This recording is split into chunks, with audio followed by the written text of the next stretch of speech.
Drawn Together was critically panned in the US. Most of its internet presence is people lambasting the property for being crude, disgusting, even hurtful with its style of humor. Entertainment Weekly even gave it an F. It's not much of a surprise, but what if you move lower in the map? For some reason, Drawn Together is loved by Latin Americans, except Brazilians, because those guys don't speak Spanish. Scenes from the show are quoted and memed years after its release, with people holding it on equal or higher standards than both South Park and Family Guy. You know, this reminds me of the time I tried watching Family Guy. This guy of a family is so funny, it makes me want to merge without looking! So, last year, I kinda got curious about the show, wondering why people liked it so much, and so I gave it a watch. Sure, out of curiosity, because a lot of people think it's awful, but mostly because I just wanted to know what was actually going on. Was it simply never that bad, or is there something super interesting that I'm missing? I mean, this random show that blatantly tries to replicate the style of another show and is hated on consistently is also being compared to one of the most recognizable adult animated series of all time? I just needed to know, what makes Drawn Together better in Spanish? Of course, right off the bat, I already had a theory, but before we get into all that, it's important to understand why Drawn Together is so hated in the first place.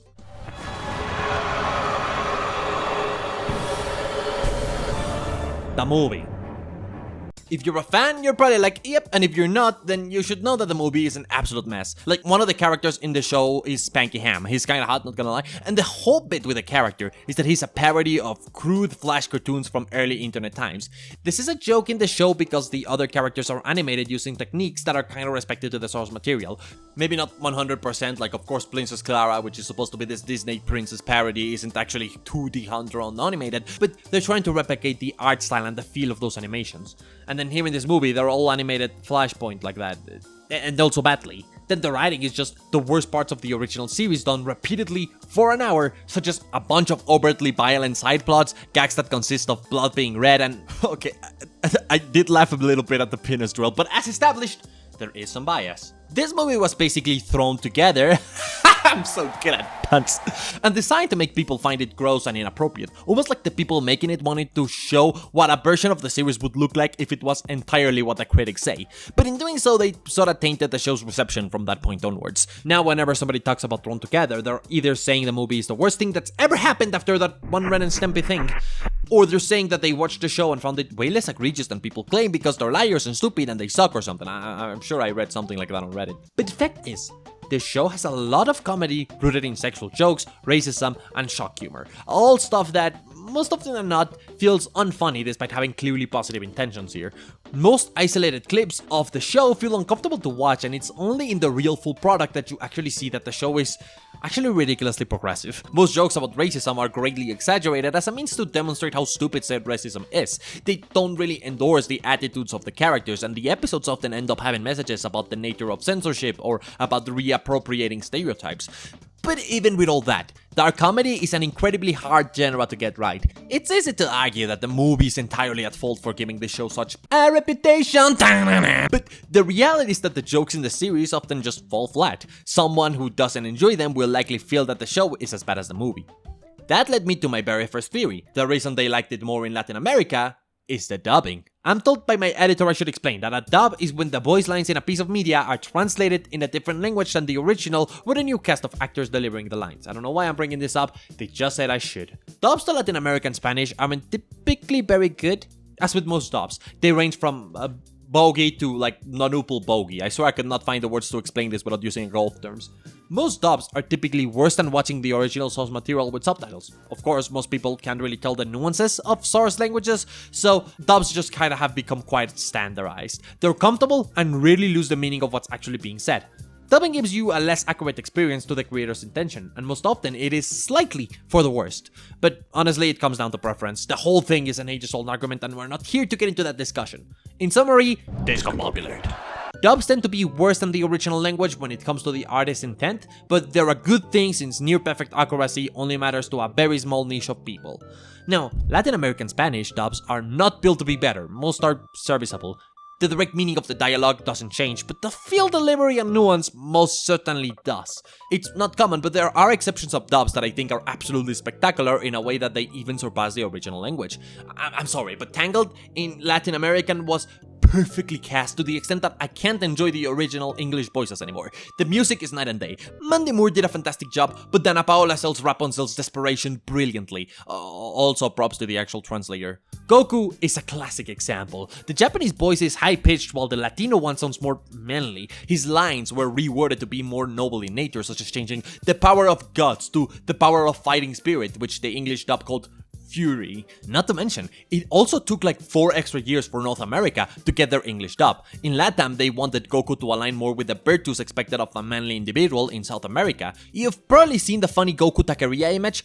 Just know, its popularity in Mexico is just 2/3 of its popularity in Peru, which has no taquerias. Okay, they gotta have some. I imagine they gotta have some, they're just not original. And then, there's our closest example, Alf. I don't think I've laughed at Alf in English like a single time, compared to like the 7 times I did in Spanish. I don't know, it's really old. I don't really watch that stuff anymore. But see, a good dub can make a bad show less bad, maybe even good.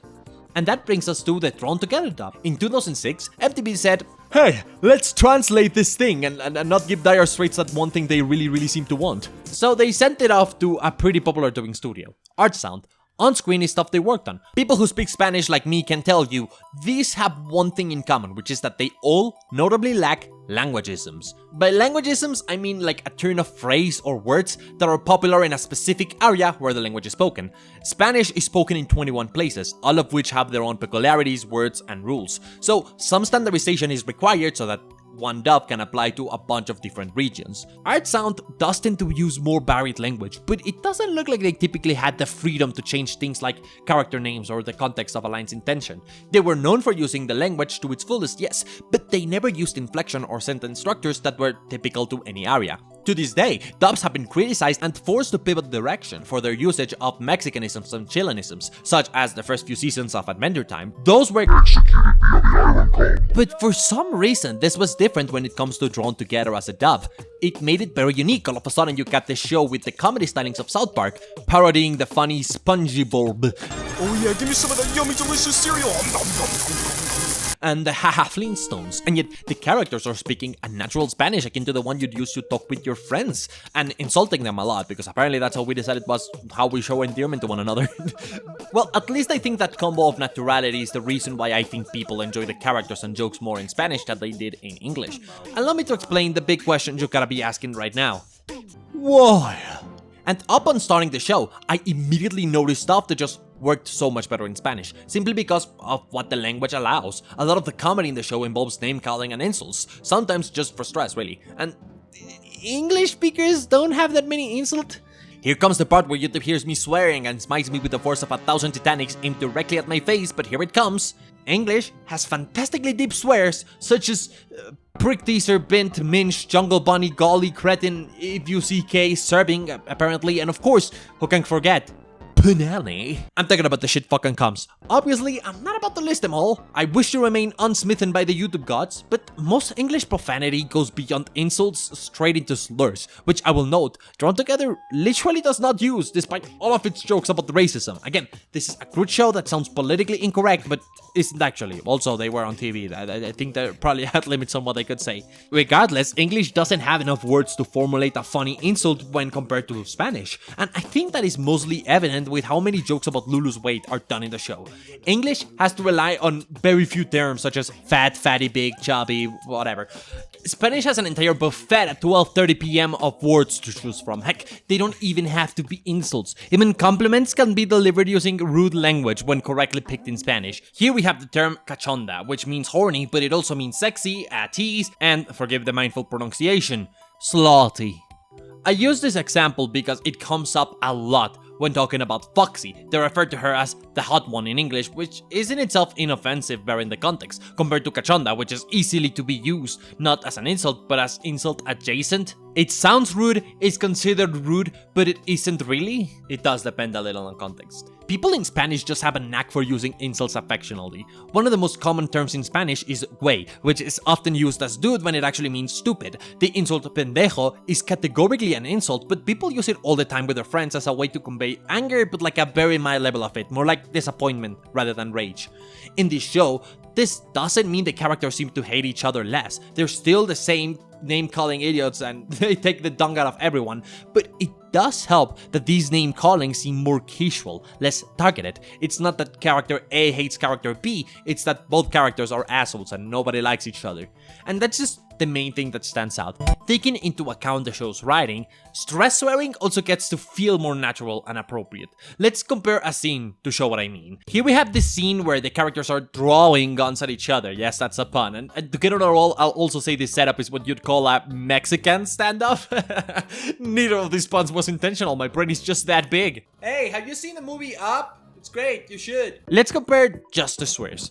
First, Toot uses bitch, translated as perra in Spanish. Perra means female dog, but unlike beh, it's not associated exclusively to a swear. Like when people have a dog that's a girl, they actually use the word perra to refer to them, although they usually go diminutive. Next, Captain Hero calls Toot a fatty fupa. That second word is barely real and it means big mistake. What? This in Spanish was translated to pinche puta marrana aguda, which roughly translates to gross fucking flappy hoe. No, my monetization money, come back! But the big one is Buldor's line. In English, he screams, "Let's fucking do this!" While in Spanish, he delivers the magnificent, "What the heck just happened?" Let me explain exactly how they changed this line. In English, it feels really straightforward. The joke is simply that Buldor is excited, maybe high. It's the reaction of someone who did the cocainer. It implies he's getting a high out of this, but nothing more. In Spanish, he's invited the group into the chingada. The specific insult is super lovely and peculiar because it can be used to relate a fictional place, where therein is the insult. It's most directly translated as go to hell. Decisively an insult, but it's not always used to offend. Much better, it's not even a stress swear. Because of this, they changed the feel and intent of the line, while also keeping the exact same meaning. The joke becomes less about Buldor seeming excited, and it turns into a transactional sort of statement. He's not happy to be in a shootout, he's happy to take them all out with him. Instead of adding a new joke to the old joke, he is escalating the current joke, while turning his own line into a sort of punchline. All of this just because they used the right term at the right time. Tons of moments in Thrown Together, particularly the first season, get this treatment in the dub. Insults become more varied, with a certain wordsmithing that makes them funnier individually. Lots of lines that simply use swears to stress were turned into their own jokes, sort of expanding on the comedical range of the show from its original iteration. There's also some really specific examples of puns that were supposed to be cultural references that got turned into whole new jokes because they no longer had to be attached to the cultural reference. Here we have Octopussy. It's clearly a reference to the James Bond movie, and it's not really that funny. And then in Spanish they translated it to pulpanocha, which is just a pun on panocha, the term, which is slang for JJ. It's absolutely an obligatory change, but it does improve the joke that it's no longer tied to a movie that a lot of people may not recognize. The joke becomes the pun in itself rather than the reference. Remember when I said the dubbing involves reacting the voice lines? The voice cast for Thrown Together in Spanish is genuinely wonderful. They do a fantastic job, but they're also really cleverly cast. And another thing, they were given a lot more agency to do whatever they wanted with their lines. Back when this dub was done, words such as sandwich and enojado, which is the most direct translation to angry, were banned on TV because they were not considered proper Spanish by the big organization that decides what words mean, I guess. The thing is that as a result, and given the opportunity, you bet most of the cast was going above and beyond with the funny words. They just wanted to experiment how actually speaking normal Spanish would look like on TV. Voicing Captain Hero is Geraldo Reyero. His portrayal of the character involves loud obnoxiousness, voice cracks, and perverted fruity tones. Much more nuanced than the generic superhero voice that they told Jess Harnell to do, which doesn't even sound particularly heroic. I'm Captain Hero and I can't feel my face! Voicing Toots is Evelyn Solares, a woman who would reportedly cross herself whenever she had to deliver her lines because of how many swears she'd say. This makes her portrayal perfect, since she has the same age as the character but also could believably sound innocent. In English, Tara Strong voices both her and Clara, which means that she's often straining to get both voices sounding kinda different enough. Clara sounds somewhat generic, and Toots' voice ends up being kind of exaggerated, though at least it's more fitting. Hola, soy Lulú de Cartón e interpreto a Lulú de Cartón en el reality show de Dios los cría. Hi, I'm Toot Brownstein. I play Toot Bronstein on the reality show Drawn Together. Sander is voiced by Eduardo Garza, whose voice was requested specifically because he's great at sounding gay. That's it. I have no notes on Jack Plotnik. He's doing a great job there.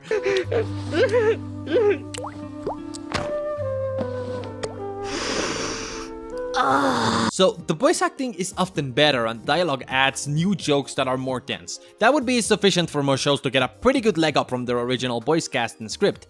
Lucky for us, Drawn Together took it another step further. They renamed the characters. And they chose those names well, because the new names they chose end up having an effect on everyone's characterization. The English names are most often really big puns. 2 of them are puns on butt humor. I mean, they're fine for the show, but don't remotely reach the brilliance of the Spanish ones.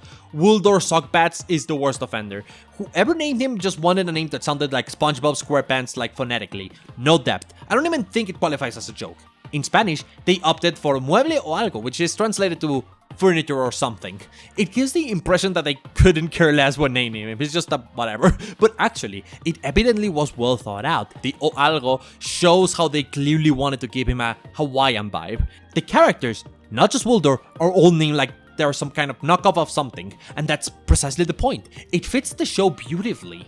Captain Hero was renamed to Capitanazo. I think you probably heard about the Dorito and Dorote thing, you know, the same way you can add ito or ote to change the description of an object within the word itself, you can use the azo suffix to imply something sudden and done badly. Again, sounds like a knockoff you call Capitanazo when Superman isn't available. Spanky Ham, whom I'm still into, turned into Puerquísimo Chancho. The suffix isimo in Puerquísimo turns the word puerco, pig, into the most pig. Chancho is a slang for pig as well, which leads us to the whole name being the pigest pig in reference to his foul nature. I remind you, the cult classic film Nacho Libre also has a very important pivotal character whose name is Chancho, and the term is actually used in endearment sometimes. I bring this up for some reason, I don't know, something about proving once again that Spanky is the coolest. Foxy Love is once again a boring pun. In Spanish they opted for morocha morocha, both slang words from Argentina that means dark-skinned and slutty. You will notice that the last 2 names I mentioned both use slang, which is just there to give them a more specific rickety vibe. Toots Brownstein was translated closely to Lulu de Carton. Lulu is a given name that removes the terrible fart one, but then the surname was turned elegant, French. Carton means cardboard, which is conveniently the color of poop. Cardboard makes her feel like a cheap copy as always, and as for the D in the name, it's cause of the Wheel of D! I think the idea about carton is also supposed to be a joke on the cartoon as a word in English, but I'm not quite sure, that may be unintentional. And then Sander was just renamed to Sander. It's a 1-letter difference, and it's probably done just so it's written like it sounds. Actually, nothing deep to this one. Finally, there's the 2 who didn't even get name changes. Princess Clara is funny because the joke actually works so much better in Spanish. Given that Clara can mean light, she's literally called Princess White, remarking her nature and the whole thing where like most of the jokes she does are about her being rich, white, and Christian and being very racist. And finally, Ling Ling's name isn't changed because he talks in fake Japanese, and they just kept the original audio and subtitled it differently. And this fantastic dubbing job was huge! The show is 7 times more popular in Mexico than it is in the US, entering a very deluxe club of dubs that were so good, they changed the show's reception entirely. This is a club that has very few examples, such as Shrek, Top Cat, Dragon Ball, and a few individual voices, notably Humberto Vélez's portrayal of Homer Simpson, which was so iconic even the real show had to put his voice in an episode recently. But stop right there. My theory seemed right on the money at this point. I mean, again, given Off got fixed thanks to dubbing, I don't think my theory was off its rocker. But the more I watched, the more I noticed something was off about just calling this the answer. Sure, other shows felt fixed because of the dubbing, but this was a different case. Something else had to be going on because something didn't add up. For example, there's this one scene where Sander is taking a gayness test. When he takes the blood test, it's super obvious that the Spanish translator did not know how to translate the multiple slangs for dick that make the backbone of this scene's comedy, leading to a joke with basically no jokes whatsoever in Spanish. The translation for this bit is bad, it sucks. Here's my take on it. Dime lo primero que ves. Polla. Qué rico. Pincho. Pajarito. Come palo. Huevos. Relleno cremoso. Tercera pierna blanda. Un plátano grandote disparando leche a un trasero. Clearly, the performances did a lot of the work here, but that alone doesn't justify why it got so big. And no, that was not a penis joke, I swear. So let's look into this a little deeper. First off, I already mentioned, movie didn't come to Latin America, and that's itself a net positive. Sure, I think the movie would be better in Spanish. Funnily enough, as I was making this video, a bunch of the actors said in interviews that they're thinking about doing the dub, and then they just put it on TV with subtitles. The cast does seem to want to do it, but out of love for the roles rather than because the movie's good or anything. But it's a narrative disaster no matter how you look at it. That's assuming you don't have a problem looking at it, because look at that. It was made directly to DVD, and people in LATAM don't really tend to buy DVDs legally. Even when DVDs were a thing. Most of the show's popularity here comes from streaming and YouTube videos. You can even watch it for free here if you go into the right platforms. This leads me to my second point. The other reason why this could have gotten so popular: memes. Everybody knows popular shit nowadays is always tied to some sort of meme, and there's a crap ton of memes based on Drawn Together, from entire scenes to innocuous lines such as Y la perra seguía y seguía. It makes people remember the show from time to time, though admittedly it's not nearly as popular with the Gen Z crowd. I'm talking more like millennial memes rather than the funny dated meme by the time people see this video. Kinda makes it even more vexing. Sure, it was more talked about during the 2010s, but the fact that it still gets a decent streaming stat without the help of today's viral marketing is something to behold in a way. So, memes just is not right either. Sure, it can explain why it was momentarily popular, but these explanations don't really cover why the show still creeps up on people over 20 years after its original air date. My favorite bit about this has to be the fact that there's a new show called La Casa de los Famosos, which is basically like the Mexican lowest common denominator for reality TV. It's kind of the same thing as Keeping Up with the Kardashians in a way. The name of the shows being so similar in Spanish kinda turns Drawn Together into a semi-parody of the newer show, which is a complete coincidence, not at all intended, but it does make me hee ha ha ha. I'm trying to say, this show must have done something to appeal to people in LATAM that goes beyond entertainment. So, as I watched the episodes, I started rocking my brain. What could have possibly happened that made this show so unpopular elsewhere, yet so popular here? I noticed, regardless of which dub, the show just keeps getting worse the more you get into it. Come season 3, most side plots are really bad attempts to copy what other adult animated shows were doing, without actually understanding what made those shows good. Even the spectacular dub couldn't save these moments, they're kind of dull. Change every word, you cannot save a bad visual gag. And that thing, that little detail that I noticed, ding! Light bulb engaged. And as you approach the end of the series, it just became brighter. That light bulb is hard to explain if we don't first talk about political correctness. The idea behind political correctness is basically, don't insult people for being a minority. Pretty awesome. Its execution though has led to good things and bad things, primarily a lot of North American media that started developing a sort of hyper-focus on it. Both political correctness and incorrectness have become popular points of contention in English-speaking cultures, and is often the reason behind the show being judged in a certain way. Not just this show, all the shows. If some show is politically correct or incorrect, people start basing the ratings off that. The show is aware that it's being politically incorrect, and thus lays it on pretty thick that its dark comedy isn't intended to insult. But culturally, a lot of these jokes carry more weight behind them in English, a long history of bigotry that makes intention matter less. Things like slavery, segregation, and the impossible political fight between spectrums. Dark comedy itself sorta ended up becoming its own political statement, regardless of what the joke actually intends to communicate. And that's a cultural oddity that just doesn't seem to happen as much in Spanish-speaking cultures. It ain't that the concepts didn't exist, it's that there hasn't been enough history to see it the same way. Though, I must acknowledge, since the internet mashed a bunch of cultures together, it's unfortunately become more common. But the prior precedent is just different. Racism still happens, it just doesn't mean the same thing. And that causes a world of difference, because instead of being a product of fear or sometimes sadly ego, racism here is a product of ignorance. Your regular Latino fellow doesn't know many minorities that haven't been somewhat emancipated into regular culture. Not because they're avoiding them, but largely because there simply aren't that many opportunities to actually learn about these minorities people.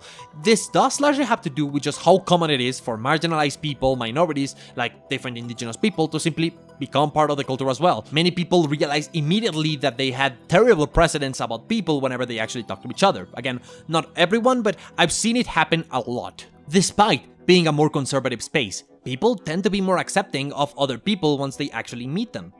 Minus one exception, which is gender roles. That is still a huge problem here, and it's not gonna get solved anytime soon. Not saying racism doesn't happen in Spanish-speaking countries, it hella does, from TV to who gets the job, period.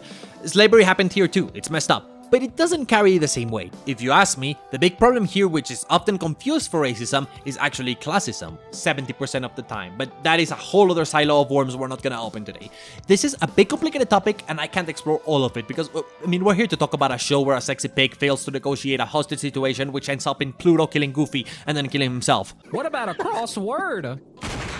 I could go more in depth about it, but all that's important here is that you understand that racism doesn't mean the same thing, and racism is not interpreted the same way here. So you could have the same words, but just changing the language also changes the chip that people are using, and suddenly a lot of the jokes that didn't work in English start working in Spanish. A lot of the ideas that defy the audience's belief suddenly aren't really challenging any of that. It just becomes a lot more lighthearted.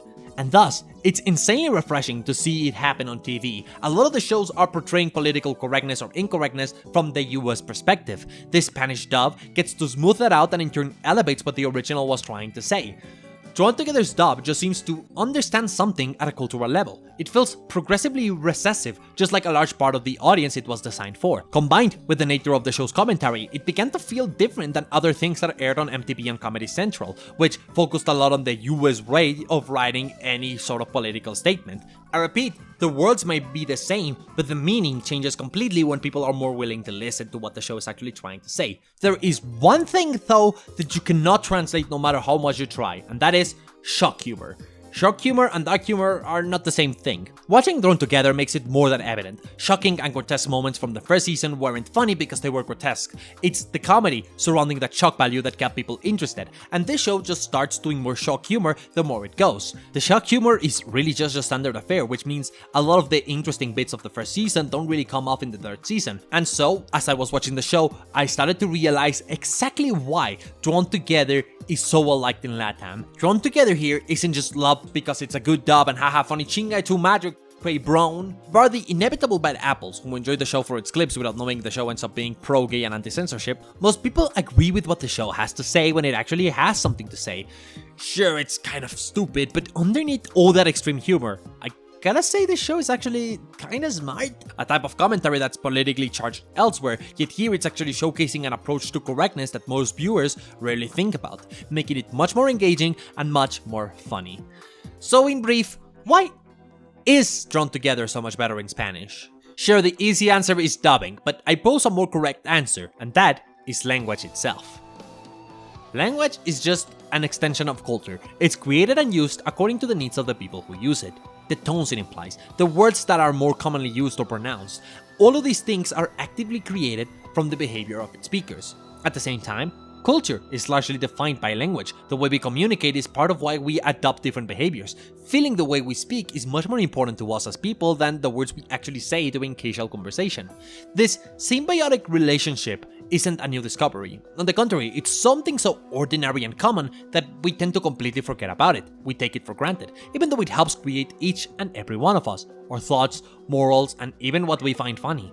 The nature of language can change the way we perceive anything. It's one of the primary things that defines us as a species, and it's a common enough thing that a stupid show about a bunch of deranged cartoons saying stupid shit and killing one another, when it just so happens to get translated to an entirely different dialect, serves as a perfect reminder of whatever makes language so important.